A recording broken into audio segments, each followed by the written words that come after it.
30 లక్షలు కొట్టేసిన వాళ్ళ అడ్రస్ పట్టుకున్న మీనాకు యాక్సిడెంట్ చేయించిన రోహిణి గురించి తెలుసుకుని చెంప పగలగొట్టిన బాలు, షాక్లో మనోజ్. అసలు ఇదంతా ఎలా జరిగింది? అసలు మీనా వాళ్ళెవరూ కనిపెట్టడం ఏంటి? మరి అలా కనిపెట్టినటువంటి మీనాకు రోహిణి యాక్సిడెంట్ చేయించడం ఏంటి? మరి అలా రోహిణి యాక్సిడెంట్ చేయించిన విషయం బాలు ఎలా తెలుసుకున్నాడు? మరి అలా తెలుసుకున్న బాలు రోహిణి చెంప పగల కొడితే ఇంట్లో వాళ్ళు ఏమన్నారు? మనోజ్ ఎందుకు షాక్ అయ్యాడు? ఇదంతా కూడా వీడియో ద్వారా చూసేద్దాం. ఎక్కడ వీడియోని స్కిప్ చేయకండి, చివరి వరకు చూడండి, పూర్తిగా మీకు అర్థమవుతుంది. వీడియోను లైక్ చేయడం, షేర్ చేయడం మర్చిపోకండి. మీ లైక్, షేర్ మాకు మంచి సపోర్ట్, ఇంకా ఎంకరేజింగ్గా ఉంటుంది. ఇక మొత్తం మీద చూసుకున్నట్లయితే కనుక ప్రభావతి అయితే ఇంట్లో తన గ్రిప్ పోతోంది అని చెప్పి చాలా బాధపడటం మొదలు పెడుతుంది. కారణం మనోజ్ ఇంకా రోహిణి వల్లే ఇదంతా జరిగింది అని చెప్పి బాధపడుతూ ఉంటారు. ఈలోపు ఇక్కడ డిస్కషన్ జరుగుతూ ఉంది కదా. మీనా అయితే ఇక మనోజ్ గురించి, రోహిణి గురించి ఏకి పారేస్తుంది. మీ ఆయన పార్క్లోకి వెళ్ళి పల్లీలు తినడానికి నా చేత క్యారేజీలు వండించి పంపించింది అత్తయ్య గారు అని చెప్పి మాట్లాడుతుంది. అంతేకాకుండా ఫర్నిచర్ షాప్ పెట్టడానికి 45 లక్షల రూపాయలు ఇంటందరూ తినాల్సినవి మింగేసింది కాక ఇంకా మాట్లాడుతున్నారేంటి అని చెప్పని అంటుంది. వాళ్ళు మాట్లాడిన దాంట్లో తప్పే ఉంది అని ప్రభావతి అనేసరికి ఇక అప్పుడు సత్యం కూడా ప్రభావతిని తిడతాడు. ఏంటి, వంటలు చేసుకునేవాళ్ళు, డ్రైవింగ్ చేసుకునేవాళ్ళు కూడా మాట్లాడతారా అని చెప్పి రోహిణి అన్నమాట కరెక్టా? ఏం మాట్లాడుతున్నావు ప్రభా, నువ్వు మనిషిగానే మాట్లాడుతున్నావా అని చెప్పేసి అంటూ ఉంటే ఇక రోహిణి వంక చూస్తూ, ఏమ్మా నువ్వేనా ఈ మాట మాట్లాడుతుంది? నువ్వు ఈ మాట మాట్లాడుతున్నావు. వాళ్ళిద్దరి వాటా కూడా తీసుకుని మీరు ఎవరికి చెప్పకుండా ఈ షోరూమ్ పెట్టి దీని మీద లాభాలు తీసేసుకుని అంతా అయిపోయి కూడా ఇంకా మళ్ళీ ఈ షోరూమ్ మీదే అన్నట్టుగా బిల్డప్ ఇస్తూ ఉండడం చూస్తే చాలా విచిత్రంగా ఉంది అని అంటాడు సత్యం. అంతేనా మావయ్య? ఈవిడ గారికి తండ్రి ఉంటాడు కానీ ఆయన కనిపించడు, ఊరుంటుంది కానీ ఈవిడెప్పుడు వెళ్ళదు, ఎవరు ఈవిడ కోసం రారు, కానీ ఈవిడ మాత్రం కోటేశ్వరరాలు అని చెప్పి ఇక్కడ బిల్డప్ ఇస్తూ ఉంటే మేము చూస్తూ ఉంటాం. తవ్వుకుంటూ వెళ్తే ఈవిడ గారి గురించి బయటపడనివి చాలా విషయాలు బయటపడతాయని అనిపిస్తోంది అని చెప్పని అంటుంది ఇక మీనా మాటలతో రోహిణి అయితే వామ్మో చిలికి గాలివానయ్యి అటు తిప్పి ఇటు తిప్పి ఇది నా దగ్గరకు వచ్చి చేరేటట్టుంది, ఎందుకు వచ్చింది అని సైలెంట్ అవుతుంది. ఈలోపు ప్రభావతి అసలు దీనంతటికీ కారణం 25 లక్షల రూపాయలు. ఒరేయ్, నేను చెప్పినట్టుగా రోహిణి మీ నాన్నని అడిగి డబ్బు పట్టుకొచ్చి వాళ్ళ ముఖాన కొడితే ఎవరు ఏం మాట్లాడరు అని అంటుంది ప్రభావతి. మనోజ్ కూడా అదే మాట మాట్లాడేసరికి ఎంతసేపు మీ నాన్న అని చెప్పేసి మా నాన్న దగ్గర డబ్బు తీసుకుందామని చూస్తావేంటి మనోజ్, నాకు తెలియక అడుగుతున్నాను అని అంటుంది రోహిణి అయితే. ఇక అలా వాళ్ళిద్దరి మధ్యన కూడా గొడవ జరుగుతుంది. ఇక అయిపోయిన తర్వాత బాలు మీనాతోటి ఒక మాట చెప్తాడు. సత్యం బావులతోటి ఒక మాట చెప్తాడు. మీ అమ్మ వల్ల కాదు, చబట దద్దమలా తయారైనటువంటి వీడి వల్ల కాదు, ఇంకా ఇలాంటి వాడి వస్తున్నటువంటి రోహిణి వల్ల కూడా కాదు. ఒరే బాలు, నీ వల్ల మాత్రమే అవుతుంది. ఆ 30 లక్షల రూపాయలు కొట్టేసిన వాడు ఎవడో, వాడి అడ్రస్ ఏంటో గట్టిగా పట్టుకోరా అని చెప్తే సరే నాన్న, నాకు అప్పగించావుగా, నేను చూసుకుంటాలే అని చెప్పని అంటాడు బాలు. ఇక మీనా బాలు ఇద్దరూ కలిసి ఇక ఆపరేషన్ 30 lakhs స్టార్ట్ చేస్తారనమాట. ఇక వాళ్ళ గురించి కొంత ఇన్ఫర్మేషన్ దొరికిందని, వాళ్ళ ఇంటికి ఒక యాక్టర్ వెళ్ళి వస్తూ ఉన్నాడని తెలుసుకుని ఆ యాక్టర్ డీటెయిల్స్ అన్నీ మీనాకి ఇచ్చి, నువ్వు వాళ్ళ ఇంటికి పూలు సప్లై చేస్తానన్నట్టుగా వెళ్ళు, ఆ ఇంట్లో ఏం జరుగుతుందో ఏంటో నువ్వే నాకు తెలియచేయి సరేనా అని చెప్పని అంటే అలాగేనండి అంటుంది మీనా. ఇక అలానే అక్కడికి వెళ్తుంది. వెళ్ళి ఇక అతనితో మాట్లాడదామని చెప్పని అనుకుంటుంది. ఈలోపే చింతామణి వాళ్ళ ఇంటికి వస్తుంది. ఆ యాక్టర్ వాళ్ళ ఇంటికి వచ్చి వాళ్ళ చెల్లి పెళ్ళి అని చెప్పి అతను మాట్లాడుతూ ఉన్న విషయం తెలిసిందని పూల డెకరేషన్ చేస్తానంటుంది. ఈలోపు మీనా అక్కడికి వస్తుంది. చింతామణి మాట్లాడి వెళ్ళిపోతూ మీనాని చూస్తుంది. మీనా వెళ్ళి ప్రతిరోజు నేను రెగ్యులర్గా పూలు ఇస్తాను, అంటే శుక్రవారం రోజు తామర పువ్వులు కూడా నేను తీసుకొచ్చిస్తాను అని చెప్తుంది. ముందు రోజు మీరు ఆర్డర్ ఇస్తే ఆ ప్రకారంగా నేను తెచ్చిస్తానంటే పూల కోసం చాలా దూరం వెళ్లాల్సి వస్తుంది, మీరే డోర్ డెలివరీ చేస్తానంటే ఇంకా మాకు లేనిదే ఉంది అని చెప్పని అంటాడు అతను. మీరు బ్రహ్మముడి సీరియల్లో యాక్ట్ చేస్తారు కదా అని చింతామణి పియ అయితే అతనితోటి ఒక స్నాప్ తీసుకుంటాడు. దానికి గాను చింతామణి వాడి చెంప కూడా పగలగొడుతుంది. నా స్టేటస్ని నువ్వు తగ్గిస్తావురా పని వెదవా అని చెప్పి. ఈలోపు మీనా బయటికి రావడంతో ఏంటి పెళ్ళికి పూల డెకరేషన్ కోసం వచ్చావా అని అంటే, పెళ్ళా, ఎవరు పెళ్ళి అంటుంది మీనా. అబద్ధాలు ఆడకు, ఇక్కడ పెళ్లి జరుగుతోందని, వాళ్ళ చెల్లి పెళ్ళికి అతను పూల డెకరేషన్ కోసం అని చెప్పి నువ్వు వచ్చావని చెప్పి నాకు అర్థమైంది అని అంటే, నాకు అసలు ఈ విషయమే తెలీదు, ఉండు అంటూ లోపలికి వెళ్ళి ఆ పూల డెకరేషన్ విషయం కూడా మాట్లాడుతుంది. సరేనండి, మా చెల్లికి చెప్తాను, ఎవరికి వీలైతే వాళ్ళకి ఇస్తుంది అని చెప్పి చెప్తాడు. నీకు దాంతో సరేనని చెప్పేసి మీనా బయటకు వచ్చి, చూడు ప్రతిరోజు ఫ్లవర్స్ ఆర్డర్ నాకు ఆల్రెడీ ఓకే అయిపోయింది, ఇక ఈ డెకరేషన్ ఆర్డర్ ఎవరిది బాగుంటే, ఎవరి కొటేషన్ తక్కువ ఉంటే వాళ్ళకి ఇస్తామన్నారు, అది నీకో నాకో టైం డిసైడ్ చేస్తుంది అని చెప్పి వెళ్ళిపోతుంది. దీంట్రా నాకు ఏకు మేకులా తయారవుతుంది అని అంటే, మీరే కదా మేడం హింట్ ఇచ్చి మరీ లోపలికి పంపించారు, అది నాకేం తెలీదు, నా పని మీద నేను వచ్చాను అంటున్నా కూడా అని అంటాడు. సరేనని చెప్పేసి చింతామణి ఇక చాలా కోపం పెంచుకుంటుంది మీనా మీద. ఈలోపు ఇక రోహిణి మనోజ్ తోటి ఆ 30 లక్షలు ఎత్తుకెళ్ళిన వాడు ఎవడో ఏంటో మనం తెలుసుకోవాలి, అప్పుడు ఆ డబ్బు తీసుకొస్తే కానీ ఇంట్లో మనకి గౌరవం దక్కదు అని చెప్పని అంటుంది. అనేసరికి ఇక మనోజ్ అయితే సరే వెతుకుదాం అని అంటాడు. రోహిణి ఆ మాట మాట్లాడటం కారణం బాలు మీనా మాట్లాడుకోవటం రోహిణి వింటుంది. వాడి గురించి మీనా ఎంక్వైరీ చేయటం స్టార్ట్ చేసింది అని, మీనాని ఫాలో అవుతూ ఉంటే ఖచ్చితంగా మనకి వాళ్ళ గురించి క్లూ దొరుకుతుందని రోహిణి అనుకుంటుంది. అనుకున్న ప్రకారమే ఇక మీనాని ఎప్పటికప్పుడు ఒక కంట కనిపెడుతూనే ఉంటుంది. ఇక ఆ యాక్టర్ వాళ్ళ ఇంటికి మీనా డైలీ వెళ్తూ పువ్వులు ఇస్తూ వాళ్ళ ఇంట్లో చాలా మచ్చిక చేసుకుంటుంది. ఇక అలా అయిపోయిన తర్వాత వాళ్ళ చెల్లెలు అంటే ఆ హీరో వాళ్ళ చెల్లెలు అయితే మీనాకి చాలా ఇంప్రెస్ అయిపోతుంది. మీనా మాటలతోటి మీనా ప్రవర్తనతోటి ఇంప్రెస్ అయిన తను ఫ్లవర్ డెకరేషన్ కూడా పెళ్ళికి తనకే ఇస్తానని చెప్పి చెప్తుంది. దాంతో మీనా చాలా హ్యాపీగా ఫీల్ అవుతుంది. ఒకటి, నువ్వు తీసుకొచ్చే ఫ్రెష్ పూలు ఎంత స్వచ్ఛంగా ఉంటాయో నీ మనసు కూడా అంతే స్వచ్ఛంగా ఉంది మీనా. నువ్వు ఎవరి పొట్ట కొట్టాలనుకోవు, ఎవరిని తక్కువ చేయాలనుకోవు, ఎవరికైనా సహాయం చేయాలనే మనసుతోనే ఉంటావు. అందుకే నేను ఈ డెకరేషన్ ఆర్డర్ నీకే ఇద్దాం అనుకుంటున్నాను అని చెప్తుంది. చాలా థ్యాంక్స్ అండి అని చెప్పి చెప్పడంతో ఈలోపు ఆ ఇంటికి వాళ్ళిద్దరూ వస్తారు. ఎవరు? మనోజ్ వాళ్ళ దగ్గర 30 లక్షలు కొట్టేసిన వాళ్ళతో పాటు ఆ హీరో కూడా వస్తాడు. వచ్చిన తర్వాత సార్ గుడ్ మార్నింగ్, నమస్తే సార్ అని చెప్పని అంటుంది మీనా. నమస్తే అండి, మీరు ఇక్కడ అంటే చెల్లి రమ్మని చెప్పారు, రేపేదో స్పెషల్ పూజ ఉందట, దానికోసం పూల లిస్ట్ ఇస్తానన్నారు అనగానే, ఓహో సరే సరే కూర్చోండి అని చెప్పని అంటూ ఉంటే వాళ్ళు లోపలికి రావడం గమనించిన మీనా, నేను అక్కడ వంటగది దగ్గర ఉంటాను సార్ అని అవతలకి వెళ్ళిపోతుంది. వెళ్ళిపోయిన తర్వాత వాళ్ళకి కనిపించకుండా నుంచుంటుంది. ఎందుకంటే మీనాని చూస్తే వాళ్ళు గుర్తుపడతారని చెప్పేసి. ఇక అక్కడ నుంచున్నాక వాళ్ళందరూ లోపల కూర్చుని ఉంటారు. కూర్చుని ఉండగా ఇక అప్పుడు మీనా వాళ్ళ మాటలు వింటుంది.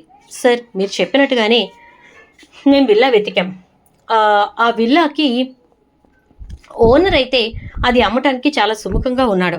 బట్ కాకపోతే ఏంటంటే అతను రిజిస్ట్రేషన్ రోజు మాత్రమే వస్తాడు, ఈ లోపల ఫార్మాలిటీస్ అన్నీ మేమే కంప్లీట్ చేస్తాం అని చెప్పేసరికి, అవునా అతనితోటి నాకు ఒకసారి మాట్లాడించండి అంటే, తప్పకుండా సార్ ఇప్పుడే మాట్లాడిస్తాం అని చెప్పి వాళ్ళ మనిషితోటే ఇక అతనితో కాల్ మాట్లాడిస్తారు. అది వింటూ ఉంటుంది మీనా.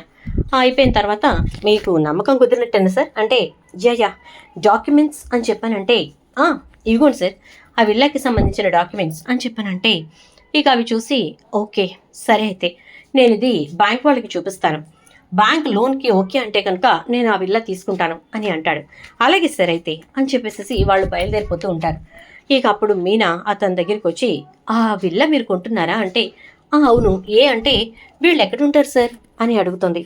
ఎందుకు అలా అడిగారు అనగానే, లేదు అదే విల్లాలు మాత్రమే సేల్ చేస్తారు కొంతమంది అని చెప్పి అంటూ ఉంటారు, వాళ్ళు వీళ్ళేనా అని చెప్పి అంటే, వీళ్ళు విల్లాస్ మాత్రమే సేల్ చేస్తూ ఉంటారు అని చెప్పి చెప్తాడు.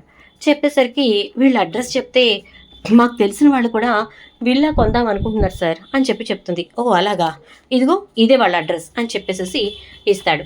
ఆ విజిటింగ్ కార్డ్ పట్టుకొని, చాలా థ్యాంక్స్ సార్, నేను ఇంకా బయలుదేరుతాను, చెల్లి లిస్ట్ ఇచ్చారు తీసుకున్నాను అని చెప్పానంటే, ఓకే అయితే అని చెప్పని అంటాడు. ఇక అతను అక్కడ నుంచి మీనా బయలుదేరి ఇంటికి వెళ్తూ ఉండగా మధ్యలో ఆగుతుంది. ఆగి బాలుతో ఫోన్ మాట్లాడుతుంది. ఏమండి వాళ్ళ అడ్రస్ దొరికిందండి, 30 లక్షలు మన ఈ మొత్తం దిగమింగిన వాళ్ళ అడ్రస్ దొరికింది అని చెప్పానంటుంది. ఇది రోహిణి మీనాని ఫాలో అవుతూ ఆ మాట వింటుంది. విన్న తర్వాత, ఓహో వాళ్ళ అడ్రస్ దొరికిందా అని అనుకుంటూ ఉంటే, ఎదుగోండి విజిటింగ్ కార్డ్ తీసుకొస్తున్నాను అని చెప్పేసి చెప్తుంది మీనా. చెప్పేసరికి, ముందు నువ్వు ఆ విజిటింగ్ కార్డ్ని నాకు ఫోటో పెట్టు అంటాడు బాలు. సరే అయితే, కానీ నాది చిన్న ఫోన్ కదా అని అనగానే, చిన్న ఫోన్ సరే అయితే అందులో ఏముందో ఒకసారి నాకు చదివి వినిపించు అంటాడు. అనేసరికి ఇక ఆ అడ్రస్ మొత్తాన్ని బాలుకి చదివి వినిపిస్తుంది. బాలు అయితే అది మొత్తం నోట్ చేసుకుంటాడు. సరే అయితే నువ్వు బయలుదేరి వచ్చేసి, నువ్వు రావడానికి లేట్ అవుతుంది కదా, ఈలోపు ఈ అడ్రస్కి నేను వెళదామని అని అంటాడు. ఆహా సరే అయితే అంటుంది మీనా. అన్న తర్వాత ఇక రోహిణి అయితే వెంటనే గుణాకి ఫోన్ చేస్తుంది. మీనాకి యాక్సిడెంట్ చేయి అర్జెంట్ అని చెప్పని అంటుంది. అనేసరికి ఎక్కడుంది అంటే అడ్రస్ చెప్తుంది. సరే అయితే ఆ దరిదాపుల్లోనే మేము ఉంటాం అని చెప్పేసి ఇక వెంటనే మీనా వస్తూ ఉండగా మీనాకి యాక్సిడెంట్ చేస్తాడు గుణ. దాంతో మీనా అయితే బెడ్ మీద పడుతుంది, అంటే హాస్పిటల్లో పడుతుంది. ఇక బాలు మీనా చెప్పిన అడ్రస్కి వెళ్తాడు. వెళ్ళేసరికి అక్కడ ఎవరు ఉండరు. ఇదేంటి ఎవరు లేకపోవటం అని చెప్పని అనుకుంటూ చూస్తూ ఉండగానే వాళ్ళని ఎవరు కిడ్నాప్ చేసి తీసుకెళ్తూ ఉంటారు. ఇదేంటి వాళ్ళని ఎవరు కిడ్నాప్ చేస్తున్నారు అని చెప్పి వాళ్ళని ఫాలో అవుతాడు. అయ్యేసరికి వాళ్ళు కాస్త గుణ ఇదేంటి గుణ వాళ్ళకి వీళ్ళకి ఏంటి సంబంధం, వాళ్ళు ఎందుకు వీళ్ళని కిడ్నాప్ చేస్తున్నారు అనుకుంటూ బాలు నిదానంగా వాళ్ళని ఫాలో అవుతాడు. ఫాలో అయ్యి వెళ్ళేసరికి అక్కడ రోహిణి ఉంటుంది. రోహిణిని చూసినటువంటి వాళ్ళు, నువ్వా మమ్మల్ని కిడ్నాప్ చేయిస్తావా అని అంటూ ఉంటే, జేరా 30 లక్షలు మా డబ్బు కొట్టేసి తీసుకుని వెళ్ళిపోయారు కదరా, మీకోసం జల్లెడ పడుతూనే ఉంది మీనా, దానికి ఎప్పుడు మీరు చిక్కుతారా, ఎప్పుడెప్పుడు మిమ్మల్ని పట్టుకుందామని నేను వెయిట్ చేస్తున్నాను, దొరికారు, ఏవిరా మా 30 లక్షలు అని చెప్పని అంటూ ఉంటుంది రోహిణి అయితే. వాహ్ సూపర్ పార్లర్ అమ్మా సూపర్ అని చెప్పని అంటూ బాలు అప్పటికే అక్కడికి సత్యాన్ని, రవిని, మనోజ్ని, ప్రభావతిని రమ్మని చెప్తాడు. ఇక వాళ్ళంతా అక్కడికి వస్తారు. మీనా ఏమైందో ఏంటో అని చెప్పి బాలు కంగారు పడుతూ ఉంటాడు. ఇక మీనా ఫోన్ ఎన్నిసార్లు చేసినా తీయకపోయేసరికి భయం వేస్తూ ఉంటుంది. ఈలోపు వీళ్ళంతా ఇక్కడికి వస్తారు కదా. రోహిణి వాళ్ళని కిడ్నాప్ చేయటం, వాళ్ళ దగ్గర నుంచి డబ్బు ఇమ్మని చెప్పి వాళ్ళని డబ్బులు అడగడం, ఇదంతా కూడా అందరి కళ్ళల్లో పడుతుంది. దాంతో ఒక్కసారిగా అందరూ కూడా షాక్ అయిపోతారు. ఏంటి రోహిణి ఇది అని చెప్పానంటే, అంటే అత్తయ్య వీళ్ళు ఎక్కడున్నారో తెలిసింది, వాళ్ళ దగ్గర నుంచి డబ్బు రాబట్టడానికి నేను గుణని హెల్ప్ అడిగాను అని అంటే, అసలు నువ్వు ఇలా ప్రవర్తించటం ఏంటి, వాళ్ళు ఎక్కడున్నారో ఏంటో తెలిసినప్పుడు మాకు చెప్పాలి, అంతేకాని నువ్వు ఇలా చేయటం ఏంటి అని చెప్పని అంటూ ఉంటే, ఈలోపు మీనా ఫోన్ నుంచి బాలుకి కాల్ వస్తుంది. ఫోన్ లిఫ్ట్ చేసి హలో అంటాడు. యాండి అంటుంది మీనా. ఎక్కడున్నావు మీనా అని చెప్పని అంటే, హాస్పిటల్లో ఉన్నానండి, రోహిణి చాలా పెద్ద మోసం చేస్తుంది, మనం అడ్రస్ తెలుసుకున్నాం కదా, అది గుణాకి ఫోన్ చేసి నాకు యాక్సిడెంట్ చేయమని చెప్పింది, గుణ నాకు యాక్సిడెంట్ చేశాడు, నేను స్పృహ కోల్పోబోతూ ఉండగా అక్కడ గుణ రోహిణి మాట్లాడుకోవటం నేను విన్నానండి, కరెక్ట్గా యాక్సిడెంట్ చేసావు, ఈ ఒక్కసారికి నా మాట చెప్పినట్టు విన్నావు, దీన్ని తీసుకెళ్ళి హాస్పిటల్లో పడేసి వాళ్ళని కిడ్నాప్ చేసి తొందరగా రా అని చెప్పేసేసి రోహిణి గుణకి చెప్పిందండి, గుణ సరే అన్నాడు అని చెప్పేసేసి అంటే, నువ్వే హాస్పిటల్లో ఉన్నావు అని చెప్పని అనగానే ఆ హాస్పిటల్ పేరు చెప్తుంది ఇక రోహిణి అయితే. మీనా అయితే. దాంతో వెంటనే బాలు అయితే, ఇక్కడ పార్లర్ అమ్మ నిజస్వరూపం అందరికీ తెలిసింది కదా, ఇప్పుడు మీనాకి యాక్సిడెంట్ చేయించిందంట ఈ పార్లర్ అమ్మే, చెప్తా అక్కడ మీనాకి ఏమన్నా అవ్వాలి, దీని సంగతి చెప్తా అనుకుంటూ ఇక బాలు అయితే హాస్పిటల్కి వెళ్తాడు. ప్రభావతి రోహిణి వంక చూస్తూ, ఏంటిదంతా, అసలు ఎవరు నువ్వు, ఎందుకు ఈ నాటకాలు, అసలు నువ్వు చెప్తున్నట్టుగా నువ్వు కోటేశ్వరుడి కూతురువేనా అని అంటూ ఉంటే, అన్నిటికీ సమాధానం చెప్తానులేండి అత్తయ్య అంటుంది రోహిణి. ఈలోపు ఇక ఇక్కడ బాలు హాస్పిటల్కి వెళ్ళి మీనా పరిస్థితి చూసి షాక్ అవుతాడు. ఎందుకంటే మీనా బాగా గాయాలైపోయి హాస్పిటల్లో పడుకుని ఉంటుంది. బాలు మీనా పక్కనే కూర్చుని ఏం జరిగిందని పూర్తిగా అడుగుతాడు. ఇక మొత్తం వివరంగా చెప్తుంది మీనా. అంటే రోహిణి ఎప్పటి నుంచో తన్ని ఫాలో అవుతోందని విషయం తెలుసుకున్న రోహిణి కావాలని చెప్పి ఇక మీనాకి యాక్సిడెంట్ చేయించిందని అర్థం చేసుకున్నటువంటి బాలు మీనా గురించి డాక్టర్తో మాట్లాడితే తను కోలుకోవడానికి 2-3 రోజులు పడుతుంది, ఆ తర్వాత కొన్నాళ్ళ వరకు తనకి రెస్ట్ కావాలి అని చెప్పి చెప్తారు. సరే డాక్టర్ అంటాడు బాలు అయితే. ఇక అయిపోయిన తర్వాత మీనాని తీసుకుని ఇక 2 రోజుల తర్వాత ఇంటికి వెళ్తాడు. ఈలోపు ఇక ఇంట్లో అందరూ కూడా రోహిణిని ఒక పురుగును చూసినట్టు చూడటం మొదలు పెడతారు. మనోజ్ కూడా రోహిణితో సరిగ్గా మాట్లాడు. ఇక మీనాని ఇంటికి తీసుకొచ్చేసరికి అందరూ షాక్ అవుతారు. మీనా పరిస్థితి చాలా విషమంగా ఉంటుంది. సత్యం అయితే రోహిణి వంక చూస్తూ, చిచి ఏంటమ్మా ఇది, సొంత తోటి కోడలికి ఈ రకంగా యాక్సిడెంట్ చేయిస్తారా, అసలు మనిషివేనా అని చెప్పని అంటూ ఉంటే, అది కాదు మావయ్య నేను అంటూ ఉంటుంది. కట్టలు తెంచుకున్న కోపంతో బాలు అయితే కంగలో ముందుకొచ్చి రోహిణి చెంప చెల్లున పగలు కొడతాడు. నువ్వు కాబట్టి చెంప దెబ్బతో వదిలేశాను, అదే మరొకరైతే కత్తికొక ముక్క కింద నరికి పక్కన పడేసేవాణ్ణి. నా మీనా జోలికి వస్తారా, నా మీనాకి ఇలాంటి గతి పట్టిస్తారా, చెప్తా మిమ్మల్ని ఎలా చూడాలో ఎలా చేయాలో ప్రతిదీ నాకు తెలుసు అంటూ, చూడమ్మా అమ్మావతి, ఈ రోజు నుంచి ఇంట్లో నేను చెప్పిందే శాసనం, ఇంకొకరి మాట నడవడానికి వీల్లేదు, నడబదు కూడా. అర్థమైందా? ఇప్పటి వరకు పెత్తనం నీకు అప్పగించినందుకు నీ పెద్ద కొడుకుని కోడల్ని చాలా బాగా తయారు చేశావు, హత్యలు చేసే రేంజ్కి తీసుకెళ్ళావు అంటూ ఉంటే, అరే నేనేమి కావాలని చేయలేదురా, అది అలా చేస్తుందని నేను ఊహించలేదు అంటే, అయినా తప్పు పట్టలేదు కదా, అలా ఎందుకు చేశామని చెప్పి ప్రశ్నించలేదు కదా, అది ఇంకొకసారి ఇలాంటి తప్పు చేయడానికి ఆవిడికి నువ్విచ్చిన సపోర్ట్లా ఉంది. అసలు తప్పు చేశాననే ఫీలింగ్ ఎక్కడైనా ఆవిడలో కనిపిస్తోందా?